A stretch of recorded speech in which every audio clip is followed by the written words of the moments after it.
Hello, I'm Bernard Hickey from interest.co.nz and welcome to a special economic weather report brought to you in association with the Bank of New Zealand.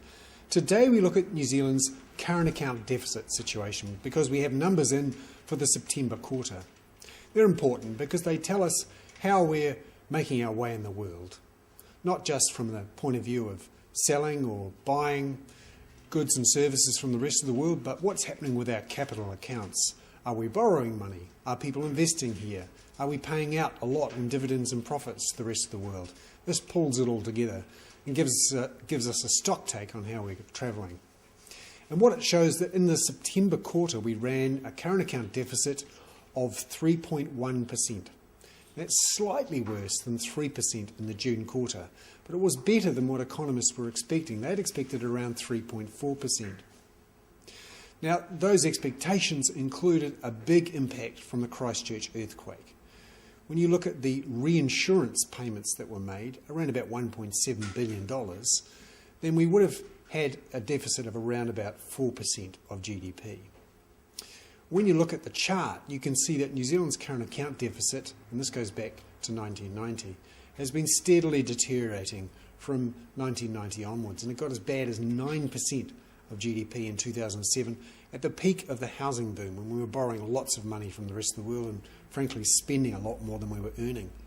And then it bounced up in terms of getting a lot better. And you can see here that it started to deteriorate again. Now the Reserve Bank is forecasting that the current account deficit is likely to improve slightly over the next couple of years, in part because we're seeing some of the highest commodity prices we've ever seen. So we're exporting quite a lot of commodities, but we're still running deficits. And this is an issue for our net foreign debt. And these current account figures show us that our net foreign debt was 85.2% in the September quarter of GDP. That is marginally better than the 86.3% in the June quarter, but shows we're still uncomfortably close to that 100% of GDP figure that many people look at when they're looking at countries and whether they can afford to continue to borrow from the rest of the world. And you can see that when the Reserve Bank's forecasts are included for the next couple of years, our current account deficit continues to worsen to about 4.6% of GDP by March of 2013.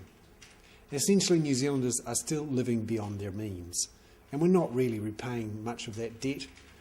And unless we get that debt under control, there is a risk that another international shock could push us over the edge, over that 100% of GDP mark, and cause us real problems when it comes to rolling those debts over. I'm Bernard Hickey. That was a special economic weather report brought to you in association with Bank of New Zealand.